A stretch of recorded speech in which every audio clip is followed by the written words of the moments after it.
খাবারের বিষয়টা কি, হ্যাঁ হ্যাঁ, তার মানে চলছে আর কি রেকর্ড। লালের এই যে চাপ দিলাম, এইটা জিজ্ঞেস করার একটাই উদ্দেশ্য, তাহলে জবের ক্ষেত্রে সুবিধাটা হবে। ভাবছি সুবিধা, যবে না বুঝতে পারলে তখন সমস্ত বাদ দিয়ে আবার তেলে ভাজা চপ টপ বিভিন্ন কাটলেট এনে আবার ওইগুলো নিয়ে, সেই জন্য এগুলো নিজের থেকে বলি না বেশিরভাগ। অনেকে বলে যে নির্জনের সুবিধা, এবার নির্জনে ছেড়ে দিলে কামনা বাসনা যখন টানতে থাকবে, নির্জনকে ধাক্কা দিয়ে ফেলে নির্জন ত্যাগ করে আবার দৌড় ওখানে। এগুলো সাময়িকভাবে মনে হয় আর কি। তবে আমাদের সমস্ত জিজ্ঞাসাই মিথ্যা। তো মূল বিষয়টা হলো এইটা যে রাত্রে খাবারটা কীরকম, এই গাছ ইয়েগুলোকে যদি আমরা পশু পাখি দেখি সাধারণত রাত্রে খায় না, যেগুলো পুষি ঘরে সেগুলো ছাড়া রাত্রে খায় না, যেগুলো অসুস্থ হয় না আর কি। এই ক্ষেত্রে নেটের মধ্যে অনেক ভালো ভালো ভিডিও আছে, তো ওখান থেকে বা অল্প স্বল্প অন্য জায়গা থেকে যেমন পেয়েছি সেই হিসাবে বলছি। সূর্য ডুবে যাওয়ার পরে যে খাওয়াটা খাই সাধারণত শরীরে খুব বেশি সাপোর্ট করে না। বাধ্য হয়ে আমাদের জীবনযাত্রা ওই রকম হয়ে গেছে পরিস্থিতির জন্য, বা ওইভাবে চলছি, যে কোনো কারণেই হোক সেদিকে যাচ্ছি না, এই যন্ত্রের অনুকূল নয়। বলে তাহলে উপায়টা কি? বলে তাইলে যারা এই ক্ষেত্রে সজাগ তারা চেষ্টা করেন, দুবেলা যারা খাচ্ছেন বা তিনবেলা যারা খাচ্ছেন, দুবেলা যদি ধরি তাহলে সূর্য ডোবার পরে পরেই তাড়াতাড়ি, কেউ বলেন 6টা, কেউ বলেন 7টা, 7:30 এর মধ্যে, তাহলে কি ওইদিকে খাওয়ারের পরে একটা সময় পাওয়া গেল। এদিকে শুতে যদি কেউ তাড়াতাড়িও শোন, 10টার আগে নর্মালি শোন না মানুষ, ওদিকে 6টা 6:30টার মধ্যে হলে এদিকে এতটা টাইম, তাহলে পেটটা খানিকটা হয়ে গেল। এইবার তাহলে শোয়ার দিকে, এটা হলো নর্মাল হিসেব। এবার এখানে যদি কেউ আবার ওই সরোদয়ের হিসেবে সূর্য সর বিশেষভাবে অ্যাক্টিভ করতে জানেন, তার ক্ষেত্রে এই নিয়ম লাগু না হতে পারে, কারণ সেটা তো কম সময়, যেটা 4 ঘন্টার হজম সেটাকে কেউ যদি 1.5 ঘন্টায় করে ফেলতে পারেন, 2 ঘন্টা করে, সেটা আলাদা হিসাব আছে, নর্মালভাবে বলছি আর কি। তো সেইটা হলো একটা ব্যাপার। তো যারা পারবেন বা পারছেন খুবই ভালো, আর যারা না পারছেন তারা অন্তত এইটা চেষ্টা করা যে রাত্রে বেশি রাত না করা, বিশেষ কোনো কারণে দেরি হয়ে গেল আলাদা ব্যাপার, যখন নিজেদের হাতে আছে বেশি রাত না করা, আর হলেও হালকা পরিমাণ রাত্রে রিচ বেশি খাবার, যেটা গুরুপাক, সেটা খেলে কি শরীরের মধ্যে ওটা মানে হজম হচ্ছে না, জমা থাকছে খানিকটা আর কি। আবার যখন সূর্য আলো বা এদিকে সূর্য স্বরগুলো মানে হচ্ছে, তখন ধীরে ধীরে ওই হজমের প্রক্রিয়া যখন ভালো চলা শুরু করবে, তখন আবার কিছু হয়তো খাওয়া ভেতরে দিয়ে দিলাম, যেটা স্টোরেজ রয়েই আছে, ভালো করে হজম হওয়ার আগেই আবার কিছু পড়ে গেল আর কি।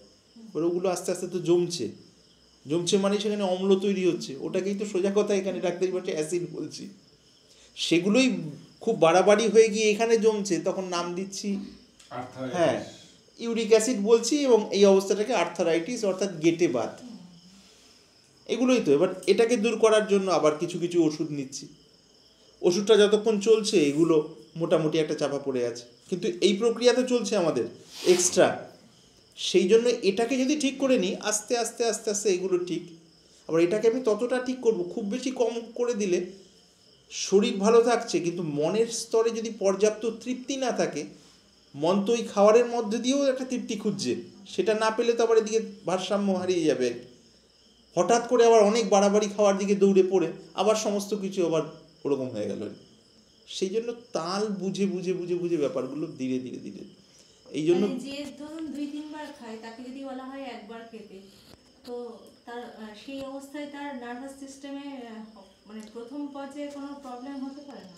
তার শরীর আর মনের অবস্থা বুঝে তার ক্ষেত্রে নিয়ম হলো ওই পরিমাণটা করে কম করতে থাকা রাত্রের দিকে বিশেষ করে আর কি। এবার রাত্রের দিকের পরিমাণটা হালকা থাকলে একটাই, এবার অন্যান্যগুলো সেই অনুপাতে তার বয়স কীরকম, এখন শরীরের অবস্থা কীরকম, খাওয়ার কী ধরনের খাবার খাচ্ছেন তিনি, আমিষ প্রধান না নিরামিষ প্রধান, মানে রোগী অনুযায়ী হ্যাঁ এই ব্যাপার, নাহলে কি টু দ্য পয়েন্ট ফল হবে না। হ্যাঁ হ্যাঁ, তিনি কি চিন্তা ভাবনা করেন, তার চিন্তার মূলত প্রধান কি, বাইরে একরকম বা ভেতরে অন্যরকম, জল গরম কেরম খাচ্ছেন, শুলে ডান দিক বা দিকের কোনো হিসেব জানা আছে নাকি এমনি যেমন তেমন শুয়ে পড়ি, এই ব্যাপারগুলো সব রিলেটেড আর কি। ডায়াবেটিসের ক্ষেত্রে যে ভাত খায় আর এটা তাদের ক্ষেত্রে বলা হয় রুটি খেতে দুবেলা, তো তাদের ক্ষেত্রে হট করে নার্ভাস সিস্টেমে কোনো প্রবলেম হয়? সত্যি কথা বলতে আরও গভীরভাবে বললে অনেকে রুটির ক্ষেত্রেও বলেন যে ওই খুব বেশি পার্থক্য কিছু নয় আর কি, এইটাও শোনা যায় আবার। এই কথাটা আমাদের সেন্সাইজন বলছে, ভাগা রুটি কোনো খুব একটা পার্থক্য নেই। হ্যাঁ কেন এই ব্যাপারগুলো কি শর্করা প্রধান, তো হ্যাঁ গম আর চাল দুটোর মধ্যে শর্করা প্রধান। আরেকটু সাধারণভাবে যদি আসি, এর মধ্যে জলের মাত্রা বেশি চালের মধ্যে, তুলনামূলকভাবে এখানে একটু শুকনো ভাব, সেই জন্য এর তামসিকতার ব্যাপারটা কম, অর্থাৎ তামসিকতা মানে ডাক্তারিভাবে জলীয় অংশটা কম আর কি এটাতে আর কি, গমের ব্যাপারটাতে এই ধরনের বিষয়। গমে কিছুটা প্রোটিন থাকে, হ্যাঁ সেই বিষয়গুলো রয়েছে। চালে যেমন ইংরেজি বলে এটা তো ডাক্তার প্রেসক্রাইব করছে, হ্যাঁ তো সেই ক্ষেত্রে তো তারা করছে। 1920 ব্যাস এই ক্ষেত্রে কি করবে? এফেক্ট হয় ব্যাপার। হ্যাঁ এই ক্ষেত্রে বিষয়টা হলো, যেহেতু আমাকে জিজ্ঞেস করা হচ্ছে, আমি ডাক্তারকে সর্বোচ্চ স্থানে কখনোই অন্তর থেকে দেই না আর কি। ডাক্তার মানে এখন যাদের ডাক্তার বলে দেখছি আর কি, বইয়ে লেখা আছে তাদের বিদ্যাটা তো ওই পর্যন্ত। এবং সে এবার ডাক্তার বলতে গেলে আমরা অ্যালোপ্যাথি ডাক্তার বলছি। অ্যালোপ্যাথি ডাক্তার মানে সিমটোমেটিক, সিমটোমেটিক মানে এইটা লক্ষণ হলো তাহলে এটা করে দিই। এবার এই লক্ষণটার পিছনে যদি গোড়া খুঁজতে যাই তাহলে তো ওই অ্যালোপ্যাথি ওই ক্ষেত্রে জানেন না, একদম সোজা কথা বলে জানেন না, এটা বলতে তো অসুবিধা কিছু নেই, জানেন না তো জানেন না। এবার সেই গোড়াটাকে ধরতে গেলে তো আমাকে টোটাল শরীরের নেচার, ডাক্তারের কথা যেহেতু আসলো, এমবিবিএস করতে গেলে এই যে পালসের হিসেব 70 to 80, 72 to 82, এই যে হিসাব অ্যাপ্রক্স আর কি, কারো একটু কম বেশি এই যে এটা ধরা হয়। এবার আয়ুর্বেদে আমরা শিখতে গেলেই প্রথমে এই পালস বিটকে আবার 3 ভাগে ভাগ করা হয়, এটা তো নেই অ্যালোপ্যাথির মধ্যে। বাতপিত্ত কফের 3টে নাড়িকে এই স্পন্দনটার মধ্যেই আবার আলাদা আলাদা চিনতে হয়। আর বাতের নাড়িটা ধরে কার কোথায় কি সমস্যা আছে সেটাকে মানে প্রথমে খুঁজে বের করা, তারপর তার নিরাময়ের বিষয় আর কি, নির্ণয় এবং তারপর নিরাময় আর কি। এটা কেন বললাম, ডাক্তারকে স্থূলভাবে এখানে ডিসরেসপেক্ট করা নয়, কথাটার পিছনে যেমন ভাবনা, একটা হাসির ছলে ওটাকে একটা থাপ্পড় মারার জন্য একটু কড়া ছলে এটা দেওয়া হলো, ওই ভাবটাকে আর কি, ভাবটাকে আর কি। মানুষ কে নয়, ডাক্তার কারা, এনারা তো সর্বময় কর্তা নন। কিন্তু তাদের কথা শুনে তো তারা চলছে বেশ কিছু মানুষ। হ্যাঁ বেশ কিছু মানুষ, অ্যালোপ্যাথি যারা দেখে, হ্যাঁ, তো তাদেরকে বলছে যে তাদের একটা চার্ট করে দিচ্ছে যে এই করবে, তো তারা সেই অনুযায়ী করছে, ডাক্তারের কথা মতোই কিন্তু তারা চলছে। কিন্তু তারা ভাবছে না যে আরেকটা জায়গায় আমি যারা নিচ্ছে তাদের কথা আলাদা, কিন্তু যারা নিচ্ছে না তো তারা তো সেই মতোই রুলস ফলো করছে। তো সেক্ষেত্রে তো ডাক্তার প্রাধান্য পাচ্ছে। হ্যাঁ পাচ্ছে, তো ওই অ্যাওয়ারনেসের অভাবে পাচ্ছে। যেহেতু গোড়া আমরা ঘরের খবর জানি না, আমরা কোনো কিছু জানতে হলে ওই পশ্চিমের দিকে তাকাচ্ছি, আমেরিকা কি বলছে আর কি। এবার আমেরিকা যে গোপনে এসে এখানে আবার আলাদা, আপনারা যখন থাকছেন না সেটা জেনে যাচ্ছে, সেটা খবর তো রাখছেন না। আবার ডাক্তারও যে এখানে এসে তার শারীরিক অসুস্থতার বিষয় জেনে যাচ্ছেন, অ্যালোপ্যাথি ডাক্তার মানে সরকারি বড় পোস্টে আছেন, সেটার খবর তো রাখছেন না। আবার তার সম্মান বজায় রাখার জন্য সেটা আবার বলাও হচ্ছে না, তার কারণে ধারণাটা অস্পষ্ট হয়ে রয়েছে। এবার নাম করে করে যদি তাদের কথাগুলো বলি, তারা আবার ওখানে ভয় পেয়ে যাবেন। ভয় পেয়ে মানে তাদের ওই ফ্রেমড যে সম্মানের ব্যাপারটা আর কি, সেটা বললে যদি বিশ্বাস হয় তাহলে তখন বলতে বাধ্য হতে হবে আবার। হ্যাঁ অবশ্যই, হ্যাঁ দেখে নেন। তো মূল বিষয়টা হলো এইখানে প্রশ্নকর্তা আপনার প্রশ্নটার পেছনে ভাব কি, আপনি কি সমাধান চান না যুক্তি চান? যুক্তির যদি কথা হয় তাহলে টু দ্য পয়েন্ট যুক্তি করুন, মানে মাঝখানে থামবেন না কিন্তু যতক্ষণ আমি না থামি, কেন যুক্তি একটার পরে তো কন্টিনিউ করতে পারবেন না, বেশিরভাগ ক্ষেত্রে তাই করেন আর কি। ইনি কথা বলছেন, আপনি এনার কথার উত্তর যখন দিচ্ছি সেটা শুনতে পাচ্ছেন না, মাঝখানে আবার ঢুকিয়ে দিচ্ছেন কথা আর কি। তার মানেই তো মনের মধ্যে অস্থিরতা, এটাই তো একটা মানসিক রোগের লক্ষণ। দুটো কথায় আসি, যদি লজিক্যাল হিসেবে আসি তাহলে লজিক্যাল হিসেবে আসুন, ওখানে কোনো বিশ্বাসের কথা হবে না, এবং তার প্রমাণ আমি যতটা সম্ভব দেব। আবার বিশ্বাসের কথা আসলে বিশ্বাসের, যদি বলি না এমনি কালচার করার জন্য হয় তাহলে এমনি কালচার করার জন্য হয়। এক কথায় উত্তর হলো, হ্যাঁ না সেটা ঠিক আছে, হ্যাঁ মন থেকে সেই হিসেবে ঠিক আছে। এক কথায় উত্তর হলো অ্যালোপ্যাথি অনুযায়ী চললে সার্বিকভাবে সুস্থতা আমাদের শরীরে হবে না, পরিষ্কারভাবে অন রেকর্ড আমি বলছি হবে না। কেন হবে না? যেহেতু অ্যালোপ্যাথি ডাক্তার মানুষগুলোই তো এখানে আসছেন আবার আলাদা আলাদাভাবে। কাশির ওষুধ দিয়ে দিচ্ছি সিরাপগুলো, এবার সিরাপগুলোর মধ্যে অ্যালকোহল রয়েছে, সেটা নিয়ে সাময়িকভাবে চাপা পড়ে গিয়ে ঘুমিয়ে থাকছি, আবার কাশির বেসিক টেন্ডেন্সিটা কোথায় ডিসব্যালেন্স হয়েছে সেটাকে ধরলাম না, অথচ ওটা এটা কিন্তু ব্যক্তি বিশেষের জন্য। অ্যালোপ্যাথি যে বিষয়টা তার ডেপথ কিন্তু খুব বেশি নেই, কিন্তু সেই কারণেই যেটা ডিপ রুটেড প্রবলেম, যদি ভালো চিকিৎসক হন তারা অনেক সময় হোমিওপ্যাথির প্রেসক্রাইব করেন আর কি, হোমিওপ্যাথির জন্য আর কি ব্যবস্থাপত্র দেন, অথবা আয়ুর্বেদের দিকে আর কি। একদম ঠিক। দেখুন এই তো আমি তো নাম নিয়ে বলছি, এটা তো জানি টোটাল, আবার খেয়াল পড়ে গেল WHO ওয়ার্ল্ড হেলথ অর্গানাইজেশন যে কথা করোনার সময় বলেছিলেন সে কথাকে প্রোটেস্ট করেছিলেন কে, আপনারা নেটে দেখবেন, ডক্টর বিশ্বরূপ রয় চৌধুরী। তার কথাকে অর্থাৎ WHO কাটতে পারেনি। পরবর্তীকালে তার কথা যখন মিলে গেছে সেটাকে চাপা দেওয়ার জন্য বিভিন্নভাবে চেষ্টা করেছেন। তিনি সোজা বলেছেন ডায়াবেটিস বা ইত্যাদি ব্যাপারগুলো আমি টোটালি ওইকে রিভার্স করে দিতে পারি, একদম ঠিক করে দিতে পারি, এই হলো লাইফস্টাইল। আপনারা দেখুন নেটে ডিটেলে আছেন তো পুরো বিষয়টা আর কি। এটা যে একটা ভাবনা বা আমি তাকে সাপোর্ট করছি তা তো নয়। অথচ আবার আরও মজার ব্যাপার হলো তার নামে একটা ওই লিমকা ওয়ার্ল্ড রেকর্ড তার আবার বিশেষ নাম রয়েছে, সেটাও আবার সার্চ করলেই পাওয়া যাবে আর কি। কিসের বিষয়ে? স্মৃতিশক্তির বিষয়ে। একসাথে বহু জিনিস মনে রেখেছিলেন সেই ভদ্রলোক এখন জীবিত আছেন, ডক্টর বিশ্বরূপ রায়চৌধুরী, খুব সম্ভব প্রবাসী বাঙালি, আর উত্তরপ্রদেশেই বোধহয় তার মূল সেন্টার বা ইত্যাদি আর কি। বিরাট কাজ আর কি, বড় বড় ডাক্তার, মানে কেবল MBBS-এর কথা বলছি না, MD ডবল করেছেন, FRCS করেছেন, তারা ব্যক্তিগত রোগ নিয়ে নিজেরা যখন অসফল হয়েছেন তখন এনার কাছে এসছেন, সেই নিয়ে বিরাট কনফারেন্স আছে আর কি, অন রেকর্ড রয়েছে তো এখানে আর কি। কাজেই আমার হাসি পায় তখন যখন এই অল্প স্বল্প লেখাপড়া বা অল্প স্বল্প ডাক্তারের এই বিষয়গুলো নিয়ে একটা বিরাট করেই ভাবি, ডিপলি সার্চ করিনি তো। যদি প্রপার ওয়েতে সার্চ করেন, যে ডাক্তারদের কথা আমি ভেবে বলছি সে ডাক্তারদের যারা গুরুস্থানীয় তারা নিজেরা হেরে গিয়ে এই জায়গায় শরণাপন্ন হয়েছেন। 2, 4, 5 জন 10 জন নন, 50, 60 জন 70 জন হয়তো। এখানে ডিটেলে পাবেন আর কি, একদম নাম বলে দিলাম, ডক্টর বিশ্বরূপ রায়চৌধুরী আর কি। ডিটেলে যদি তার পুরো ব্যাপারটা ফিলোসফি দেখেন বা ওয়ে দেখেন এবং ফলো দেখেন তাহলে বুঝতে পারবেন আর কি। তো এটা বলার উদ্দেশ্য হলো এটাই, গভীরভাবে বুঝতে হয় আর কি, নাহলে উপর হালকাভাবে যদি আমরাও থেকে যাই তাহলে আর মানুষকে কিছু দিতে পারবো না, মানবীয় স্তরেও দিতে পারবো না কিছু। এই ওখানে ভয় আছে, হ্যাঁ আমার যেটা মনে হয়েছে সেটা না সেটা ঠিক আছে, এটা আমার জোর করে বলার উদ্দেশ্য হলো ওই ভাবটা বিষয় আছে, ব্যক্তি বিশেষ না। ওখানে ভয় আছে, একটা কথার কথা। ওই মুহূর্তে আমার মনে চলে আসলো সেই ভাবটা, হ্যাঁ না সে ঠিক আছে, প্রকাশ করেছিলাম। সে ঠিক আছে, তাতে অনেক সময় প্রকাশ করা ভালো না এটা সব ক্ষেত্রে আর কি। এটা আপনি কলেজে করতে পারতেন না, ভয়ে করতে মুখই খুলতে পারতেন না আর কি, এতে লাইন কেটে যায় আর কি। এটা সবসময় আমি এটাকে গুরুত্ব দিচ্ছি না আর কি, মনে যে ভাবটা আসছে আবোল তাবোল বলে দিলাম সেটাকে গ্র্যান্ড করা হবে না। হ্যাঁ, তো ভুলটা রেকটিফাই করার চেষ্টা করুন। ইনি বলছিলেন একটা ফ্লোতে বলছি, সেটা তো শ্রোতা অনেকে থাকতে পারেন, হঠাৎ মাঝখানে কাটলেন কেন? আরও 10 জন তো মানুষ রয়েছেন, তারা কেন বলছেন না? তারা কি জানেন না, বা তাদের মনে কি ভাব আসছে না? তাতে একটা মিনিমাম লেভেলে কন্ট্রোল করে বসে আছেন, এই ব্যাপারটাও বুঝতে হবে। নিজের মনের উপরে এই লেভেলের মাস্টারি না হলে আমরা সাধন পথে কীভাবে এগো?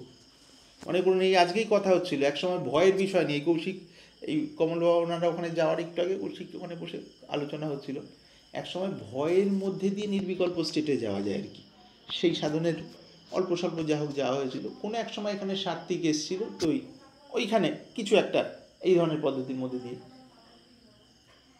তো এই ভয়ের যে অবস্থাগুলো, যে কোনো একটা ভয় যখন হৃদয়ে আসে, শরীর এবং মানে মনে এবং শরীরে আর কি, সেই বিষয়টা যদি প্রপারলি কেউ অবজার্ভ করতে পারে, অবজারভেশনের রাস্তা আর কি, তার জন্য একটা মিনিমাম লেভেলের সাহস এবং ভেতরে আর কি, ওইগুলো ডিটেলে বলছি না, সেই অবজারভেশনের মধ্যে দিয়েও মানুষ নির্বিকল্প স্টেটে চলে যাওয়া যায়। কোনো মন্ত্র লাগে না, অন্য কোনো আসনেও বসা লাগে না, কিন্তু কোন মানুষ যেতে পারেন? যার ওটা বেসিক রিকোয়ারমেন্ট, ওটার জন্য তিনি সারাটা জীবন দিতে প্রস্তুত আর কি, অর্থাৎ মনটা আর কি। এদিকে বেসিক রিকোয়ারমেন্টের জন্য আহার ইত্যাদির জন্য আর। তো এখানে বলার উদ্দেশ্য হলো সব কিছুর পেছনেই রয়ে আছে মূল জিনিস, যদি সিনসিয়ারলি আমি ডুব দিই, ভাষা করলে কিছু হবে না আর কি। আর ওই ভাষাটাই আমাদের মনের একটা বেসিক টেন্ডেন্সি, ওটাকে পয়েন্ট আউট করা এবং ব্রেক করা আর কি, আর ওইখানেই সফলতার লুকিয়ে আছে আর কি। এবং খুব ইন্টারেস্টিং বিষয়গুলো আর কি। আসলে খালি এই শরীরটাকে কেন্দ্র করে এইদিকে অমুক জিনিস এইটা ওটা তো রয়ে গেল, ঠিক আছে, যতটা না করলে না। এবার এর ভেতরে যদি আমি মাথা না খেলাই, মাথা খেলানো মানে ওই ওই সেন্সে আর কি, তাহলে ভিতরের বিষয়গুলো তো আমি জানতে পারবো না, অজানাই থেকে যাবে আর কি। অজ্ঞান তো হ্যাঁ, ওইটা আর কি। ধীরে ধীরে ধীরে ধীরে আমাদের গুরুদেব বলতেন ওই গীতার ওই কথা, শনৈ শনৈ, ধীরে ধীরে ধীরে ধীরে চেষ্টা করা আর কি। এই ইচ্ছে করে এই যে জোরে বলা হয় তার পিছনে রহস্য আছে কিন্তু, জানেন কি শর্মিতা মা? জানলে চট করে বলে দিন, না জানলে বলে দিন, অন্যদিকে পাস করে দিন, আপনি বলুন। অন্যরা কেউ বললে বলতে পারেন আর কি। এই যে জোরে বলা হয় মাঝে মধ্যে, অরুণ বাবা এর পিছনে কিছু জানেন কি? অনেক সময় ভিডিওর এর মধ্যে বা ওই গুগল মিটের মধ্যে জোরে জোরে বলা হলো, যেগুলো শ্রুতিমধুর নয়, কর্কশ, কেন বলা হলো? যিনি জোরে বলছেন তিনি কি জানেন না জোরে বলা উচিত না, তথাপি বলছেন কেন? না, আমার সেরকম নেই, মানে আমার মনে হয় বেশি জোরে বললেও যদি এই ধাক্কাতে ওর মানে শ্রোতার একটু ডিপে যাতে যায় বা এরকম একটা। হ্যাঁ, এইটা একটা বটে, একদিক থেকে বটে। আরও একটা বিষয় হলো এখানে সাধারণত ধর্ম বা আধ্যাত্মিকতার বিষয়গুলোকে আমরা কিছু মেকি মধুর বানিয়ে রাখি, মিথ্যা বানানো মিষ্টি, আসলে মিষ্টি না কিন্তু একটা মিষ্টির ভাব করে রাখেন, অথচ তার সাথে ইষ্ট দর্শন বা পরম প্রাপ্তির আসলে কোনো সম্বন্ধ নেই কিন্তু। মানে কৃত্রিম মিষ্টি ভাবের সাথে কিন্তু ইষ্ট দর্শন বা আধ্যাত্মিকতার কোনো সম্বন্ধ নেই। ওপরের যে হালকা শিষ্টাচার, ভেতরের মনটা শিষ্ট নয়, তার সাথে আধ্যাত্মিকতার কোনো সম্বন্ধ নেই, বরং বাধা। এই মেসেজটা দেওয়ার জন্য ইচ্ছে করে কখনো বেশি জোরে করে বলতে হয় আর কি। ওটা একটা একদম প্রাথমিক কারণ, প্রথমেই ওটা আসে যে যিনি শুনছেন বা যারা বলছেন তার জন্য গুরুত্বটা বোঝেন, এটা একটা। আরেকটা ওই যে পুরনো সেট আপটা ভেঙে দেওয়ার জন্য একটা মেসেজ আর কি, যে ধার্মিক বা আধ্যাত্মিক পথের মানুষ মানেই সবসময় নরম নরম কথা তা না। তিনি যে কোনো মুহূর্তে যে প্রচণ্ড কড়া হতে পারেন, আবার ঝট করে নরম হয়ে যেতে পারেন। এটা কখন সম্ভব? যদি পেছনে নিউট্রাল জোনটা থাকে, না হলে সম্ভব নয় কিন্তু। নিউট্রাল জোন মানে যেখানে ওই ফ্রেমলেস স্টেটটা আর কি, আর তার আগের ওই মনের ধারণাটা যে ধর্ম বা আধ্যাত্ম মানেই যে সবসময় যে নরম নরম বা মিষ্টি মিষ্টি বিষয়, তা নয়। এই ভ্রান্ত ধারণাগুলো যদি না ভাঙে তাহলে তো সমাধি টমাধি ব্যাপারগুলো কথাই থেকে যাবে, আসলে আর ফুটে উঠবে না মনের মধ্যে। এটা আমাদের মানে ওই জ্ঞান পথের যিনি গুরুদেব আছেন বলে নাম করছি না, উনি পছন্দ করেন না, তো উনি বিশেষভাবে এগুলো যখন প্রথম ওনার কাছে শিক্ষার বিষয়গুলো হয়েছিল তো শিখিয়েছিলেন। ওনার বয়স তখন, যে সময়কার কথা, ওনার বয়স তখন বোধ হয় 70-এর একটু কম, 65। তো ওনার বন্ধুর বয়স ওই রকমই। তো তাকে হঠাৎ কোনো একটা কিছুর জন্য এমনভাবে বকলেন, বলে তুই বাইরে বেরিয়ে যা আর কি। তার নাম সচিন, তার নামটা বললাম, আছেন এখন বোধ হয় 75-এর উপর বয়স আছে। তো বাইরে বেরিয়ে কিছুক্ষণ পর আবার আমাকে হয়তো বা ওনাকে দেখতো সচিন এখানে আছে কিনা, আবার দরজা দিয়ে বেরিয়ে, পাশে অন্ধকার, আপনাদেরই ওই এরিয়া আর কি। তো গিয়ে হ্যাঁ ডেকে নিয়ে আয়, ও কী করছে, মশার কামড়াচ্ছে ওখানে, রাস্তা ওখানে মশার ড্রেন টেন আর কি। আমরা দাদা সচিনদা আসুন, ওর আসতে চুপচাপ করে নর্মাল যেন অভ্যস্ত। আমার পক্ষে এটা নতুন, ওনার এত যে এগুলো খান বকা খেতে খেতে অভ্যস্ত, আমি যাই না। দরজা খুলে সাধারণ সবাই নিচেই বসে, আমার নিচেই। উনি এখানে আধা শোয়া মতো থাকতেন, বা এখনো গেলে বসলেন সত্যি, যে খুব সূক্ষ্ম কথা চলে আসলো প্রসঙ্গক্রমে। এগুলো বিশুদ্ধ জ্ঞান পথের দিকে আর কি। বিশুদ্ধ জ্ঞানে যোগেরও মিশ্রণ নেই কিন্তু, বিশুদ্ধ জ্ঞানের আর কি, যোগের ধ্যান ধারণারও ওই লেভেল থেকে আরও গভীরের বিষয় আর কি। সুচিন তাই বসে আছে, আমিও নিচে বসে আছি এখানে, উনি এখানে আধা শোয়া মতো, আর দুইজন কিরে সচিন, এরকম কিরে সচিন কি দেখলি, কি দেখলি, কি দেখলি মানে কি বলছেন, অর্থাৎ মনের অবস্থাটা কি অবজার্ভ করলি, এতদিন ধরে এই পথে চলছিস বিশুদ্ধ জ্ঞানের পথে এবং চলে চলে বিভিন্ন অবস্থা, যার কথা বলছি তার অনেক আগে হনুমানজির বিভিন্ন রকম অনুভূতি হয়ে গেছে, যাকে ওই বাইরে কান্দরে দাঁড় করার, কান্দরে না এমনিতে আর কি দাঁড় করাতে পাঠিয়েছিলেন হনুমানজির বিশেষ শক্তি বা ইত্যাদি বহু আগে আর কি, তার বহু পরের কথা বলছি আর কি।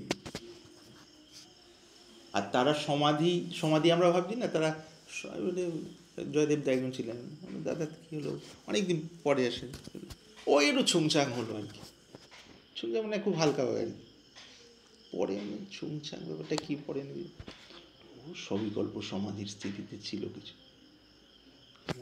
সবিকল্প সমাধি মানে ধ্যানের গভীরে যাওয়ার জন্য এত বছর, মানে ওঙ্কারেশ্বরের ওই পরের কথা বলছি আর কি, তথাপি সেই ব্যাপারটাও জোরালোভাবে এত সহজভাবে আর কি, একটু গল্প হলো আর কি, গল্প মানে গভীর নির্বিকল্প স্তরের ওই দিকে স্পর্শ পেয়ে এবং সেগুলো শব্দের মাধ্যমে ওইখানে যারা একজন দু চারজন আছেন তাদের সামনে তুলে ধরার চেষ্টা করার, যে ক্ষেত্রে শাস্ত্র অবাং মানুষ গোচর বলে থেমে গেছে আর কি, তথাপিও ওই ক্ষেত্রে হালকা হালকা হালকা হালকা আভাস, যদি ওই স্তরের সাধক থাকেন তার ওই আভাসের সাথে মনকে কানেক্ট করে ওখানে ডুব দিতে পারবেন আর কি, সেটা তার জন্য পরম হিসেবে আর কি, কেন সাধকের তো তখন ওই সংকেতগুলোই মূল পুঁজি, তো তখন বাবা এইরকম স্তরের, মানে কোনো একটা সংস্থার নাম করছি না, যে সংস্থার নাম আপনারা সবাই জানেন, পশ্চিমবাংলায় সব থেকে বড় সংস্থা বলে পরিচিত আর কি আধ্যাত্মিক বিষয়, বাইরেও সারা পৃথিবীতে আছে আর কি, সেই সংস্থার কোনো একজন সাধু সন্ন্যাসী আর কি আছেন তিনি এখন, যিনি ডক্টর এপিজে আব্দুল কালামের সাথে একই রিসার্চ সেন্টারে কাজ করার সুযোগ পেয়েছিলেন একসময়, পরে সন্ন্যাস নেন, তার সাথে আবার ওঙ্কারেশ্বরে ছিলাম কোনো এক সময়, ওনারা অনেক সিনিয়র, আমাদের গাইড করতেন আর কি, তো তিনি ওখানে গেছেন এই যার কাছে বলছিলাম জ্ঞান পথে আর কি, দাদা বলতাম আর কি ওনাকে, তো ওখানে গুরুগম্ভীর ভাব আর কি, সন্ন্যাসের যে বিষয় আর কি, ভেবেছেন যে এখানে গেলে একটা বিশেষভাবে সম্মান টম্মান হবে আর কি, তো ইনি সাধারণ লুঙ্গি পরে ওখানে শুয়ে আছেন, তো এনাকে বসতে দেওয়া হয়েছে, একটা দুটো কথাবার্তা বলায়নি, হ্যাঁ হ্যাঁ আসুন আসুন, কিছুক্ষণ থেকে ইনি চলে গেছেন, আমি যেখানেই যাই এত সম্মান পাই, অমুক সংস্থা, যে সংস্থার নামটাই যথেষ্ট, সেখানকার সন্ন্যাসী, আবার ওই আব্দুল কালামজির সঙ্গে কাজ করেছি, সেই সমস্ত এত কিছু শোনার পরও কোনো প্রতিক্রিয়া নেই, ওই চা বিস্কুট আর দুটো চারটি কথা চলে যাওয়া, কী অবস্থা রে, যোগানন্দ কি বলেনি যে আমার ওই ইয়েটা আর কি ডেসক্রিপশন,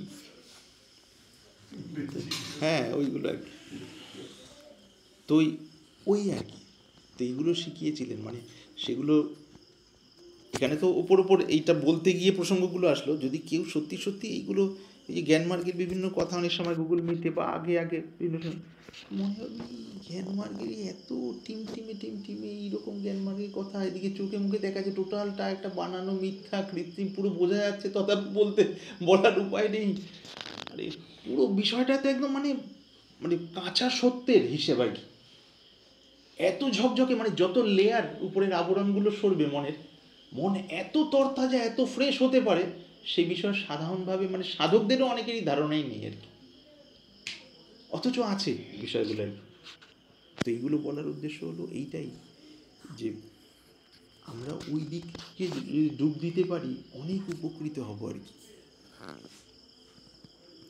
নাহলে কি ওই একটা আধা খাসরা একটা মেন্টাল কনসেপশন নিয়ে মোটামুটি একটা জীবন কেটে যাওয়া হতো আর কি। তাহলে যে যত মানে নীরব এবং শ্রদ্ধা সহকারে যোগী মহাত্মাদের কথাগুলো শ্রবণ করবেন, তাহলে গুরু হিসাবে তিনি বুঝতে পারেন, তাহলে সেইভাবে কি নাকি তার মধ্যেও কোনো আবার ইয়ে থেকে যায়, এটাও যদি কোশ্চেন হলো, সব কিছুই উড়িয়ে দেয় মানে ভ্রম, তাদের মনের ভাব পিওর ভাবে যিনি যে পথে চলছেন, মানে শুদ্ধভাবে সাধন করা, আর গুরু শরীরধারী যদি থাকেন, শরীরধারী হিসেবে আমাদের উচিত সেই ক্ষেত্রে খোলামেলা ভাবা, যে আমি এই ক্ষেত্রে এরম মনে হচ্ছে, যে এই ক্ষেত্রে কি করণীয়, বলছে ঠিক আছে আর কিছু এই ক্ষেত্রে এভাবে চলতে থাকা হোক মানেই জানতে হবে যে সেখানে নজর আছে, কিন্তু নজর মানেই যে মোবাইলে যোগাযোগ বা হোয়াটসঅ্যাপের মধ্যে সেটা নয় আর কি, যদি কিছু নাও বলা হয়, যদি স্থিতি পরিবর্তন হয় না, ঠিক তারপরের কী করণীয় সেটা বলে দেওয়া হবে আর কি। এটা এখানে বলে না, যে কোনো জায়গাতেই আর কি, অন্য যে কোনো মানে যথার্থ যদি কেউ হন আর কি। তার কারণটা কি, ওই ভাইব্রেশন চেঞ্জ হলেই সেখান থেকে একটা সিগন্যাল আসবে আর কি। যদি অরিজিনাল হয় এটাই, আগেকার সময় ছিল এখন হবে না তা না, সব যুগেই এটা হতে থাকবে আর কি। তখন আসলে তখন সেই অনুযায়ী আচ্ছা তাহলে এই ক্ষেত্রে এটা আর কি। তার আগে পর্যন্ত আচ্ছা ওভারঅল যখন বলা হচ্ছে তখন বুঝতে হবে আচ্ছা ঠিক আছে, তার মানে আমাকে এখানে লেগে থাকা আর কি। পথিকদের তো এটাই করণীয়। তাই এত কথা সবকিছু একদম মিথ্যা। হ্যাঁ হ্যাঁ গুরু হ্যাঁ, যেটা অবশ্যই বলেছে অবশ্যই। সেই হিসাবেই লিখতে। হ্যাঁ তাহলে তো খুব ভালো, ওইটাতেই তো। হ্যাঁ হ্যাঁ হ্যাঁ, পরে দেখা কথা বলি। হ্যাঁ হ্যাঁ ঠিক আছে বাবা, কালকে যেন আসা চাই। হ্যাঁ সৃজাকে নিয়ে আসবে। হ্যাঁ 10টা, 10:30, 10টা। হ্যাঁ 10টা নাগাদ হলে ভালো হয়।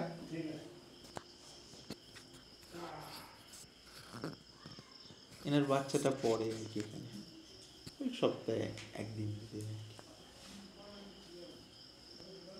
সৃজা ছোট মেয়ে আর কি।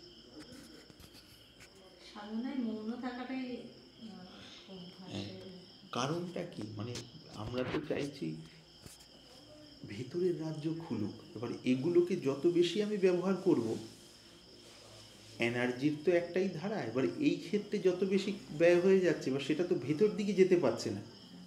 এবার এটাকে আস্তে আস্তে আস্তে আস্তে মৌন না হলো প্রয়োজন, যারা খুব বেশি কথা বলেন একটু কম করে দিলাম। এটা হলো এই ব্যালেন্সটা হলো মূল আর কি। হঠাৎ করে কিছু করা মানে কি, হঠাৎ করে মৌন রইলাম 2-4 দিন, তারপর দেখা যায় হঠাৎ কথা বলে প্রচুর কথা বলে ওটাকে ব্যালেন্স করলাম। আমাদের একজন দাদা মানে সাধন পথে আর কি, নাম করছি না, আছেন নবদ্বীপে এখন, বয়সে বোধহয় আমার 10-15 বছরের বড়। উনি প্রায় 13-14 বছর মৌন ছিলেন আর কি। মানে সাধারণ কথা বলতেন না, সারাদিনে হয়তো 0.5 ঘন্টা বা 1 ঘন্টা হয়তো হরিনাম কম বেশি, সেটার সময় হারমোনিয়াম নিয়ে হরিনামটা উচ্চারণ করতেন, এমনি কথা যেমন বলতেন না, আমরা দেখেছি 97 সালের কথা। তারপর একটা সময় যখন মৌন খোলা হলো, এত বেশি কথা বলা, এটা আমাদের গুরুদেবই বলতেন আর কি, একটু মজা করে আর কি, এত বেশি কথা বলা, তখন যেন ওই যে এতদিনের না বলা ওটা যেন একদম মানে পুষিয়ে যাওয়ার মতো আর কি। অনেকটা না, ওই যে পেট খারাপ হলে না তখন খাওয়া হয় না, তারপরে পরে ভালো হলে হ্যাঁ বেশি এটাই। বেশি করে খেতে ইচ্ছা করে। হ্যাঁ সেই জন্য মানে ওই গীতাতে পরম প্রাপ্তি বা সিদ্ধির সূত্র ওইটা বলা হয়েছে যে ব্যালেন্স, রাস্তাটাও ব্যালেন্স আর কি। এটা সবথেকে কঠিন আর কি। ওই যে কৌশিক সঞ্চয়িতা দুজনে এসেছিল মনে আছে, কৌশিককে একসময় বলা হয়েছিল যে 10 মিনিট না 15 মিনিট মনে নেই, যে কিছু না, অন্যান্য সারাদিনের পড়াশোনা কাজকর্ম বাড়ির যা কিছু করা করে 10 মিনিট চেয়ার নিয়ে তুই যে ঘরটায় থাকিস চুপচাপ বসে থাকবি আর কি, চোখ বন্ধ করতে হবে না, খুলতে হবে না, যেমন ইচ্ছে আর কি। ওই সময় মোবাইলের সঙ্গে থাকবে না, কোনো বইপত্র থাকবে না, আর কোনো মানুষজনের তো বিষয় নিয়ে আর কি। তার আগে যা যা ঘরের কাজকর্ম পড়াশোনা টড়াশোনা করে 10 মিনিট আর কি, বলে কোনো চিন্তা ভাবনা বলে না, চিন্তা ভাবনা নিজের তরফ থেকে কিছু করা হবে না। কিন্তু শুনতে মনে হয় সাধারণ, কিন্তু ভয়ঙ্কর কঠিন, কিন্তু